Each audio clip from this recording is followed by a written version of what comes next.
Gentlemen, have you been watching some of these men's lifestyle and fashion experts who are giving grooming advice to you, a large man, on how you should be wearing your beard, yet they're all skinny as bean poles? Yeah, well, today, get prepared to get some extra large man beard advice from an extra large man expert who is an extra large man, here on Big Pretty Man. Hi, and welcome back to Big Pretty Man, the channel for the extra large man who wants to live his life large and in charge. I'm your host, Timothy Big Pretty Crowe. I'm a fashion and lifestyle consultant for the extra large man. All right, guys, on my last video on hygiene, I got some questions on Twitter from a couple of people saying, Big Pretty, you talked about take a bath, but at the same, then you turned around and all you talked about was taking a shower. Well, when I say take a bath or bathe, I mean either shower or actually get in the bathtub and take a bath. That is really your preference. Usually though, I always take a shower. My biggest reason is I don't want to sit in a giant bowl of my own ass tea. But if that's something you want to do, knock yourself out. Whatever works for you, so long as you get clean, so long as you get moisturized, so long as you take care of your crotch with the powder and the underarm deodorant and all of that. So so shower, bath, it doesn't really make a difference to me. So another topic that I got, it's like, oh, you didn't touch on your teeth, on your oral care. Well, yeah. I guess I should have brought that up because I was talking about hygiene. But, I figure most people would know to brush their teeth. But then I do have to remind big men with low self-esteem sometimes that they need to take a bath. So, yeah, good point. Yes, you need to brush your teeth every day, preferably 3 times a day. If you can't get in 3, let's be realistic. At least try to get in 2 in the morning, in the afternoon, in the evening. And when you brush your teeth, be sure to not only brush, but to use floss, and actually gargle with mouthwash. And I recommend something like Listerine, a strong antiseptic mouthwash. And I think that's very important because, whether you're going on a date, whether you are, you have a business meeting, you have a job interview, you can be dressed to the nines and look perfect. But if you open your mouth and all of a sudden, as I said before, your breath could draw a buzzer off of a gut wagon, it's not going, none of the rest of it's going to help. So, definitely use some mouthwash. In fact, one tip that I would give is that whether you're carrying a backpack or a satchel or a briefcase, get you a little traveling size of mouthwash, and you can keep refilling it from home. And through the day, pull it out, pop, spit it out. It keeps your breath fresh, and I think that's very important, both for your oral health as well as your social well-being. Okay, now what I did want to cover today, and I'm going to go into that, is a few other things about grooming. I talked about your hair, that you need to wash your hair. You need to wash it every other day, and mattering on your hair type. Of course, African Americans, they don't wash their hair normally that often because that can dry their hair out. So I don't really give any advice on that because I don't know. So, but as far as other forms of hair, other types of hair, yes, wash it regularly as it is suited to you. And a lot of guys want to use the products in their hair, whether the gels and all of that, and I'm all for that. I know that's really big with the younger guys. I'm 51 now, or I will be this month, so I can talk about the young generation.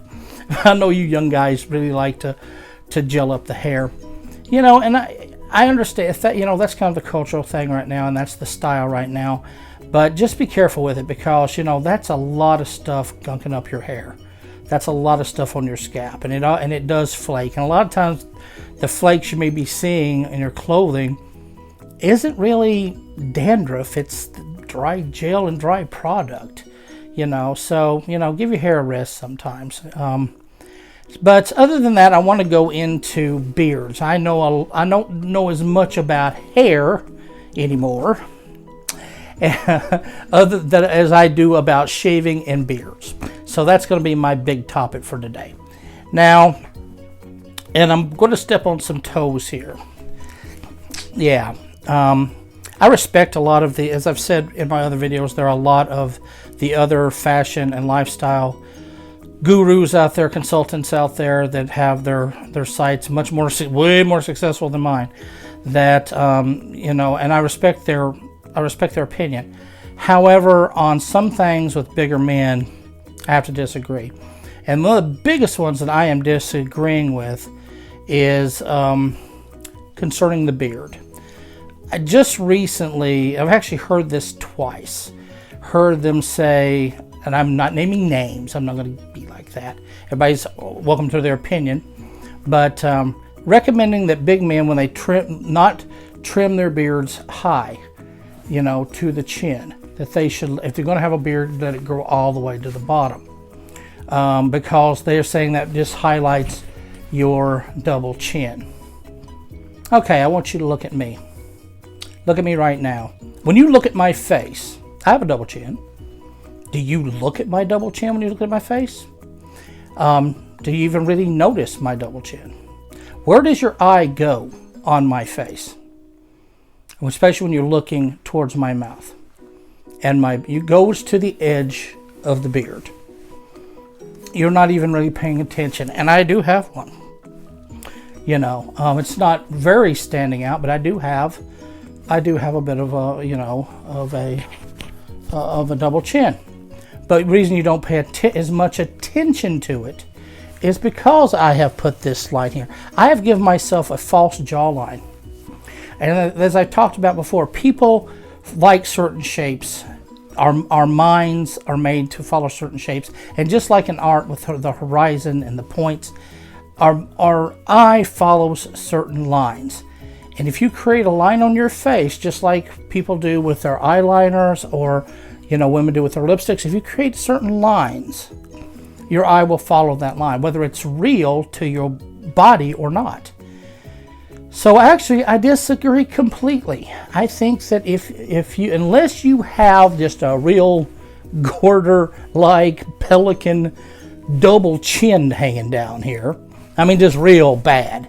If you've got one like that, yeah, grow that over that. It's like the suspenders and the vest I wear cover things up. But if you just got, like I do, just even the slight one, even the one a little more severe, create that fake chin line. Now, some of you experts out there may disagree with me, but when you look at me, do you look at my double chin? Are you looking at my double chin? No, you look at my beard line. Now, I've got my beard a little short right now. Normally, I like it just a little bit longer and that line really defined. So when you look at my beard, it is very there. So, yes. Now, one thing I do agree with them on is concerning goatees.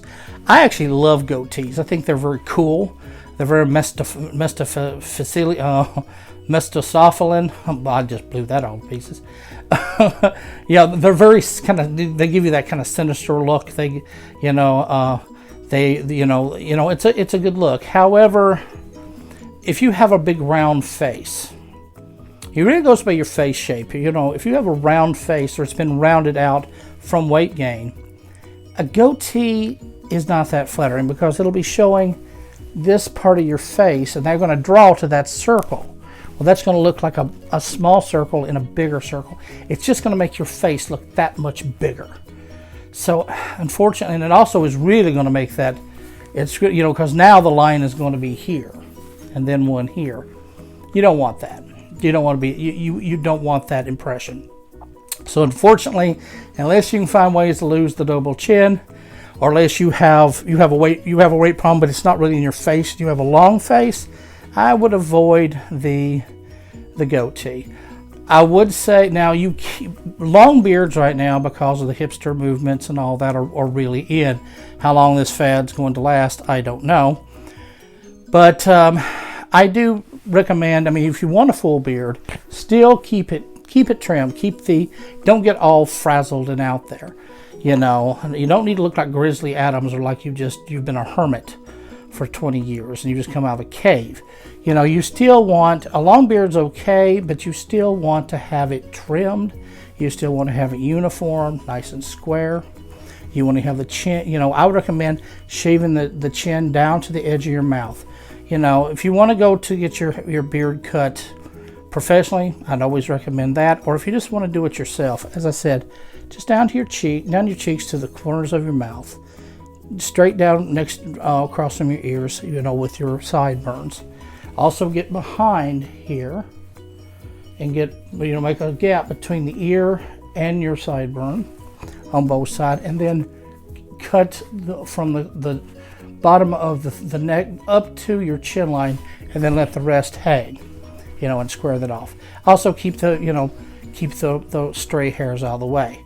So that's my biggest thing about with shaving itself, is that avoid goatees, and if you're going to have a beard, either have it nice and tight and even with your face, or very well trimmed and shaped.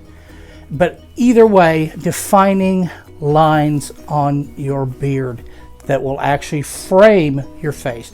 Just like we created the V with clothing, use the lines to redefine where the dimensions of your face. This is like painted on for you with hair. Take advantage of it. You know, when you put that with the clothes and the V and the fake V shape and all that, it completely can change the perception of you. And I highly recommend that. Now, when it comes to your skincare, that's a very important thing. And I've debated this a little bit because I've done both. You can, you know, a lot of people, you know, when you shave, you leave a lot of little cuts in your face, a lot of microscopic cuts, and those can get bacteria in them, and they can form, you know, they can form sores, they can form black, you know, yellow heads and all of that, ingrown hairs. And classically, men have used an alcohol product to, you know, to basically sterilize their face. And you know what, even though it may not be the best for me, I'm sure I have people yell at me over this, I still do that. I still slap that on my face. But what's important is then to turn around, because the thing is, alcohol dries out your face. Well, just if you have to do that to sterilize it, turn around, you slap it on and dry it out, get you some lotion. Like I said, I recommended the Lubriderm's MENS 3-in-1. It's also a post-shave lotion. Take some of that, rub in, get it all in there, and you know, rub it in good so that you rehydrate your skin, you know, and make that soft.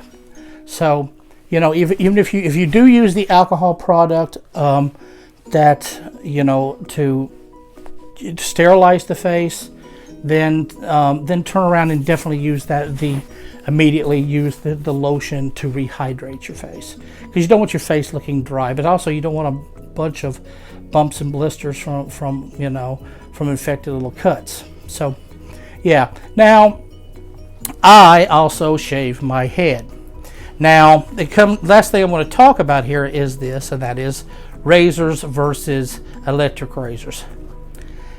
It's really a matter of preference. You know, some people are really tender-faced, you know, and they cut themselves easily with the razors. And of course, if you have any type of bleeding problems or something like that, then you should probably use the electric razor.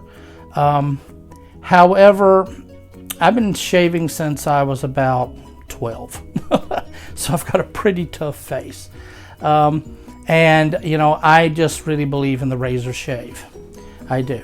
I shave my, you know, I've used razors. I do recommend using a good razor, and keeping up new razors and clean them with alcohol when you're done, if you're reusing the blade, because that bacteria can cause infections and actually can even be dangerous to your health.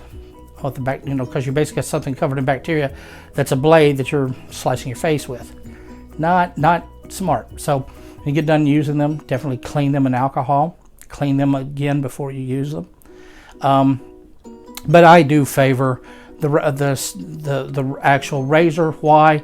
because it just gets much more close. And of course, when you shave, like your dad said, go with the grain.